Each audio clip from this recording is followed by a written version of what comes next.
Hello and welcome to part 5 in our Chapter a Day series going through the book of Genesis. We're now in Genesis chapter 5. If you've been following along with us through the first 4 chapters, hopefully you've begun to see the pattern as God seeks to reveal himself to humanity through his word, how he seeks to show us his character, his power, and how he also intends to help us understand who we are in light of who he is and in light of the events that are being described.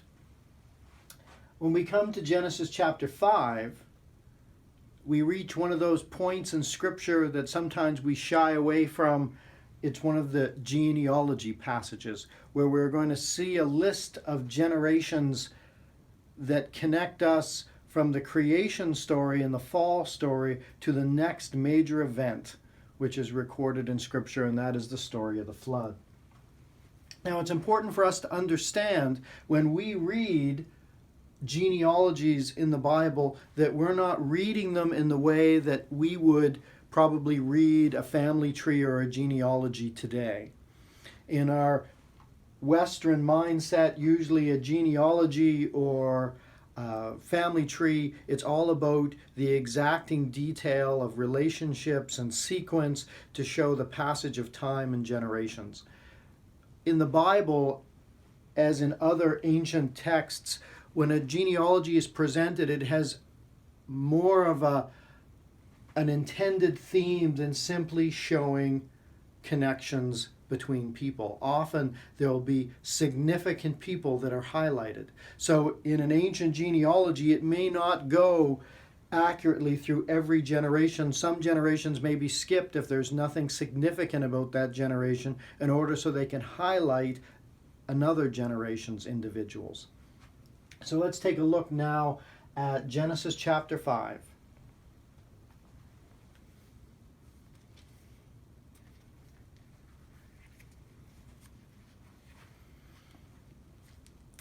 Starting at verse 1. This is the book of the generations of Adam. When God created man, he made him in the likeness of God. Male and female he created them, and he blessed them, and he named them man when they were created. So we have at the beginning of chapter 5, at the beginning of this genealogy, this list of the generations, we have a reminder of why human beings were created.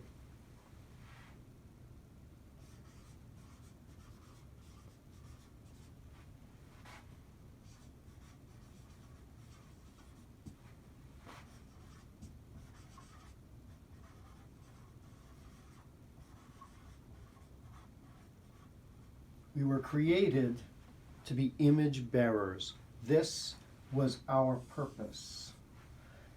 And so the writer wants to remind us again, as we're going into what we're going to look at now, to be reminded that human beings were created to be the image bearers of God. He also is reminding us once again that the one who is at work here is God.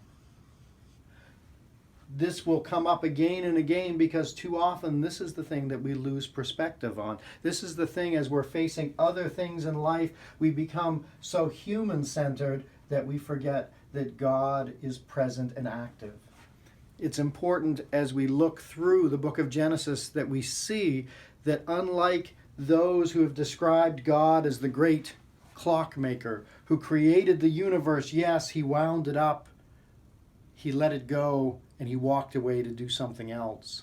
That God is specifically and intentionally present in his creation. He is at work with a purpose. Part of that purpose, of course, is to fulfill the promise that he made to humanity at the point when humanity fell. That promise that he made to us that he would provide a way. So we see this in the beginning of chapter 5. We're reminded that we were created to be the image bearers of God, created in the likeness of God, both men and women, and that he blessed humanity. And then we see in verse 3, when Adam had lived 130 years, he fathered a son in his own likeness, after his image, and named him Seth. Now I want you to notice the wording here because it is significant. Adam had a son in his image. Now we would say, well, that's not surprising. I have been blessed with 3 children, and at some point in their lives, someone has looked at each of my children and said, oh, they look like you. There's similarities between you and them, both in their physical appearance and in their personality and in the way that they act and respond to things. So we understand that concept that Adam had a son in his image.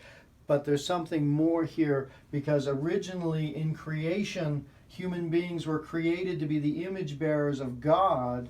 Through the fall, through the entrance of the mastery of sin over humanity, through the corruption that sin brought about, now we are not really reflecting the image of God in our lives because of how sin has changed us.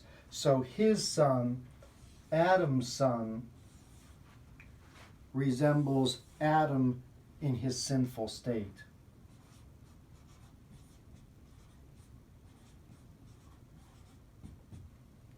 So each generation will reflect more Adam than it reflects the image of God.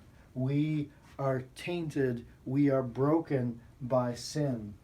So as each is born, they reflect the sinful state of humanity.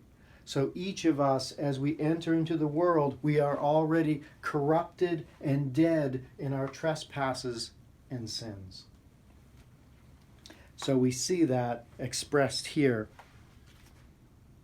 as we read that he fathered a son in his own likeness, after his image, and named him Seth. The days of Adam after he fathered Seth were 800 years, and he had other sons and daughters. Thus all the days that Adam lived were 930 years. And we see the ages here, as we'll see as we go through the rest of this chapter, the significance of the length of years. And nowadays we look at that and go, well, that's not even possible. How could someone live 930 years? But then we recognize that in our current state, thousands of years, thousands of generations of the corruption of sin and its ramifications physically on us as human beings, genetically on us as human beings, that our lifespan has so dwindled down. But in the beginning, when we were physically perfect, when we were created and we were not corrupted, and our DNA didn't have so many flaws and weaknesses compounded generation after generation, how long could we live? What would our lives have been like? But what I want you to notice more than just the length of years is the final phrase that we see in verse 5. Thus all the days that Adam lived were 930 years, and he died.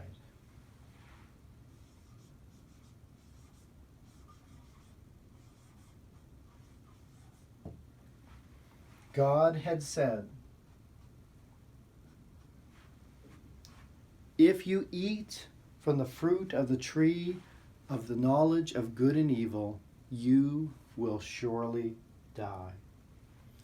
We talked last day as we looked at chapter 3, how at the moment when Adam and Eve made the conscious choice to disobey God, made the conscious choice to ignore his prohibition, at that point they became spiritually separated from God. And their desire to be like God, they broke fellowship with God and they spiritually died. But also they began the journey towards physical death. And we see that being fulfilled here in chapter 5. Adam dies. We'll see it as we go through the rest of this genealogy, this one phrase repeated over and over again. Why? Because in this genealogy, one of the things that we are to grasp from it is the consequence of sin on humanity. That each generation will be impacted by death. Each life will end in death. For us, that's so much a part of who we are that we may look at that and go, well, why did they even have to say that? Of course they died. But when you realize that the beginning of the story was about life, and now we see the impact because of sin, we see the impact of death. This is a huge thing to grasp for this story. God intended for us to experience life because of our actions. We are trapped, walking on a journey that must end in death for us. Generation by generation the same. I'm going to read through the next part, starting at verse 6. When Seth had lived 105 years, he fathered Enoch. Seth lived after he fathered Enoch 807 years and had other sons and daughters. Thus all the days of Seth were 912 years, and he died. When Enoch had lived 90 years, he fathered Kenan. Enoch lived after he fathered Kenan 815 years and had other sons and daughters. Thus all the days of Enoch were 905 years, and he died. As I mentioned already, we're reading through this genealogy, and you may look and say, well, this person lived quite a long time before they had a child. Well, of course, again, it's assumed that they probably had many children, depending on what point they found a wife, each of these men that are mentioned here, but only certain names are relevant to make the chain and to make the connections that the writer wishes to make. So he is not giving the names. So we have the expression other sons and daughters, but only a certain name is relevant for the story that's being built through this genealogy. Verse 12, when Kenan had lived 70 years, he fathered Mahalalel. Kenan lived after he fathered Mahalalel 840 years and had other sons and daughters. Thus all the days of Kenan were 910 years, and he died. When Mahalalel had lived 65 years, he fathered Jared. Mahalalel lived after he fathered Jared 830 years and had other sons and daughters. Thus all the days of Mahalalel were 895 years, and he died. Each time it ends the same, and he died. When Jared had lived 162 years, he fathered Enoch. Jared lived after he fathered Enoch 800 years and had other sons and daughters. Thus all the years of Jared were 962 years, and he died. When Enoch had lived 65 years, he fathered Methuselah. Enoch walked with God after he fathered Methuselah 300 years and had other sons and daughters. Thus all the days of Enoch were 365 years. Enoch walked with God, and he was not found, for God took him. Enoch becomes one of the interesting characters that appears in this genealogy.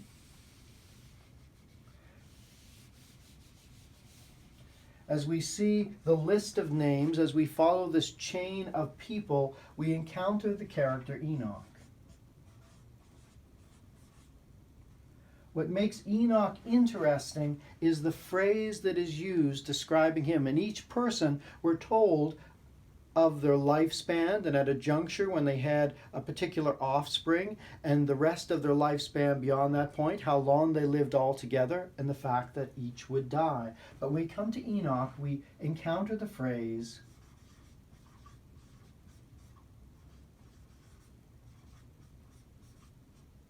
he walked with God. It only appears here for this one man. He walked with God. The sense here in the language of he walked with God is the idea of a relationship. We think of the passage of Scripture that says, how can two walk together unless they are agreed? This is not that at a point in his life he had a relationship with God, but the sense that we're given is throughout his life, Enoch had a connection, a reverence, a desire to know and to follow God. Enoch walked with God. And then, as we hear this described twice about Enoch, we come to the strange phrase in verse 24. Enoch walked with God, and he was not found, for God took him.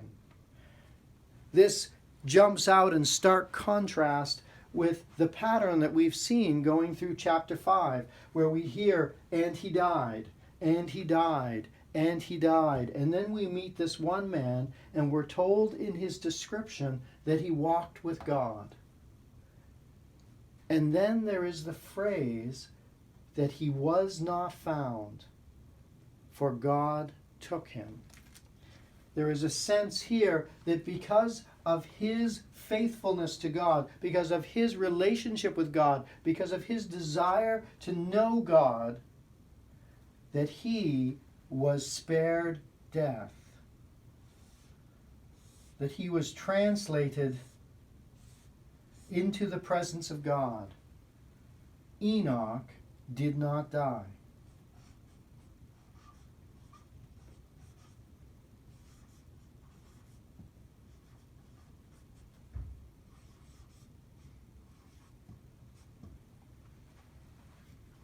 This becomes a glimpse, a foreshadow of our hope.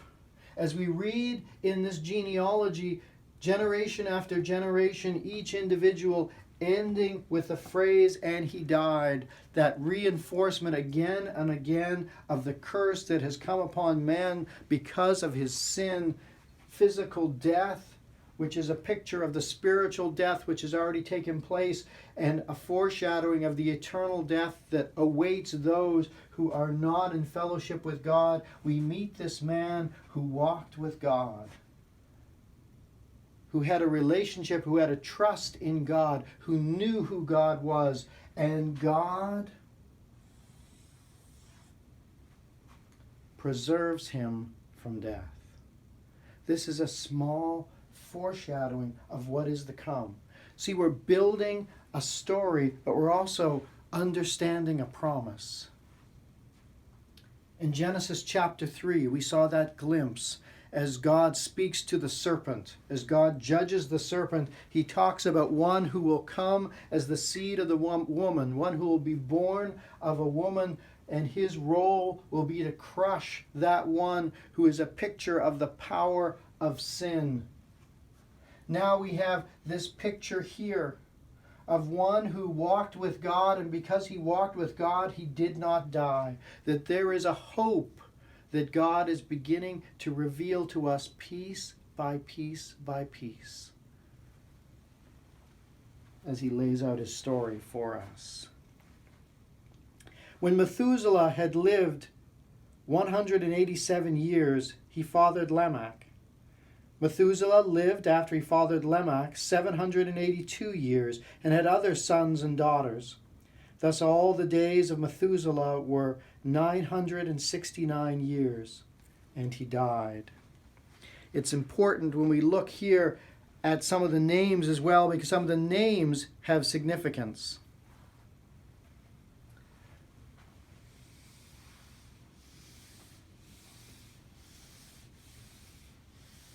We have Enoch, who walked with God. And then we have Methuselah.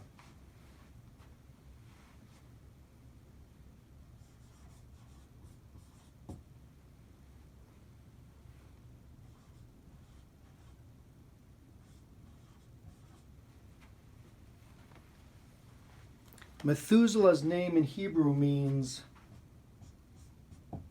it will be sent. It will be sent. So the one who was walking in close relationship with God names his son, it will be sent.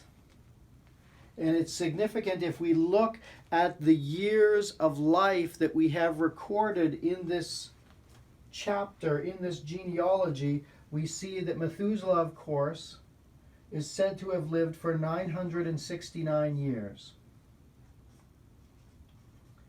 Based on the other genealogical years given in this chapter, it would mean that Methuselah died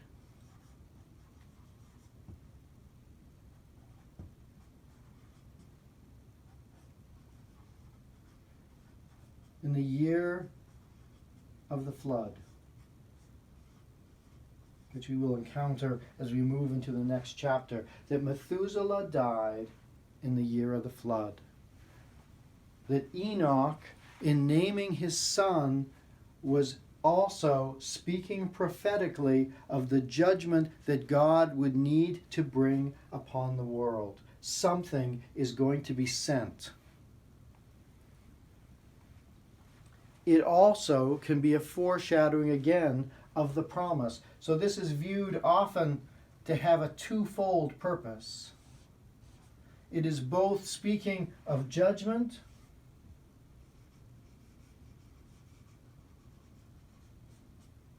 but it's also speaking of promise. What will be sent?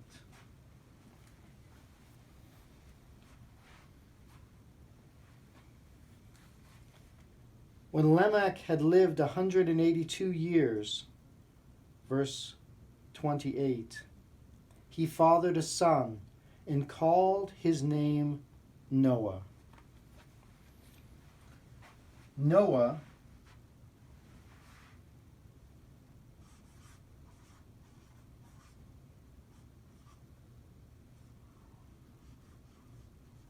means rest. So Methuselah's son Lamech, not the same Lamech that we encountered in the previous chapter, has a son, and he names his son Rest. Noah means rest. When we think of the story of Noah that we're going to encounter shortly, this is probably not the term that comes to mind, but look at what prophecy his father speaks.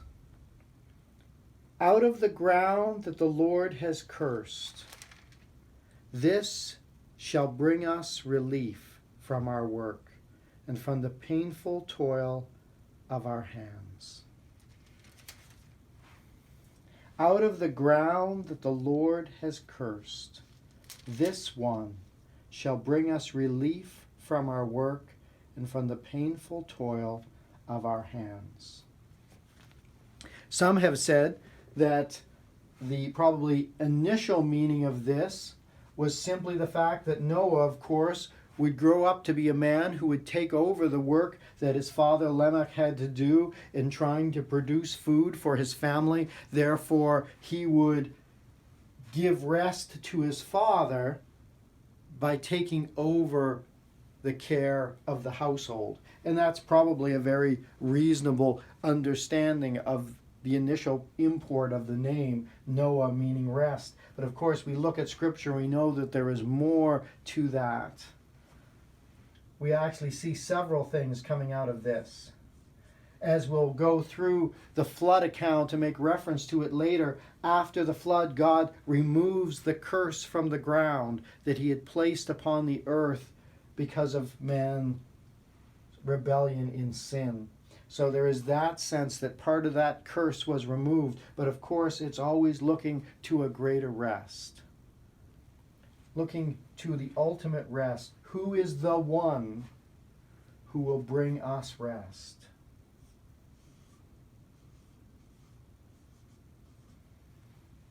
So the name of Noah being rest, being the one who will bring us relief from the burden of the curse, from the burden of our toil, is of course ultimately Jesus. Come unto me, all you who labor and are heavy laden, and I will give you rest. Take my yoke upon you and learn of me, for I am meek and lowly of heart, and I'll give you rest for your souls. Noah becomes a foreshadowing in his name of one who brings rest, of Jesus who will bring rest.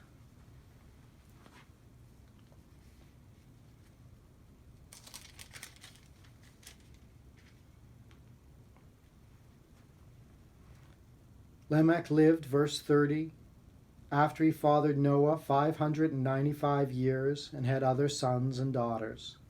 Thus all the days of Lamech were 777 years, and he died. After Noah was 500 years old, Noah fathered Shem, Ham, and Japheth. And at this point, we see a transition happening that they've divided the chapters to, of we've now followed through the generations from Adam, when Adam was created in the image of God, through to his children, through to subsequent generations, significant people, each tracing a line. We encountered the phrase over and over again, and he died. And then we see the contrast as we meet Enoch, that one who walked with God did not die. We see the significance of Methuselah, the one whose named it will be sent. And we see that as a picture both of the judgment that is to come, that at the end of his life was the time when judgment would be poured out onto the world. But we also understand that, again, going back to Genesis chapter 3 and the hope that God gives in the midst of judgment, we see the promise of what will be sent. We see that reinforced again as Lamech names his son Noah, Noah meaning rest, and says, this is the one who will give us rest from our toils and our labors. And that, of course, speaking ultimately of Jesus Christ.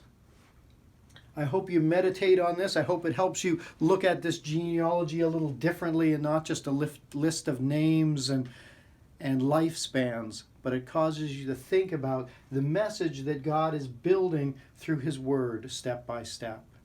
As we see the penalty of death being carried out again and again, as we see the one who escapes the penalty of death by walking with God, as we see the judgment that is about to come and a promise that is tied to it, as we see the one whose name is rest. As we look ahead to what's coming up in the next chapter and all that will be wrapped up in that, I pray that you'll meditate on this and think about the God who says, walk with me. Walk with me and I will show you a way where you can break through. I will show you a way that it'll be possible that the cycle of death can be broken for you. Think about that this week and pray about it. I hope this is an encouragement to you. It's given you something to chew on, to think about. As always, please give us your feedback or any questions that you have. And if this has blessed you, please share it with somebody else. Thank you, and God bless you.